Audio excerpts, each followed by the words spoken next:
আল্লাহ মালাকুল মাউত কে বলবেন, মালাকুল মাউত কি অবস্থা? বলবে সব শেষ। মাইয়াপ্পা, কে বাকি?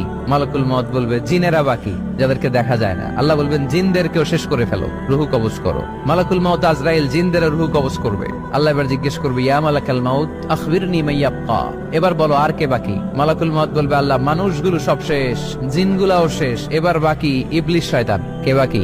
ইবলিসরেও শেষ করো, ইবলিসও শেষ। আল্লাহ আবার জিজ্ঞেস করবেন, ইয়া মালাকাল মাউতি মাইয়াপ্পা, আর কে বেঁচে আছে বলো?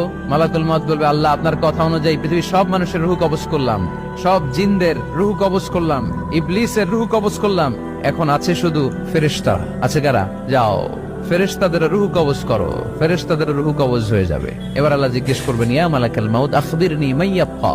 মালাকুল মাউত বলবে, আল্লাহ আপনার কথা মতো ধরে ধরে সব শেষ, ফেরেশতাও শেষ, 4 জন ছাড়া। কয়জন ছাড়া? জোরে বলেন, কয়জন ছাড়া?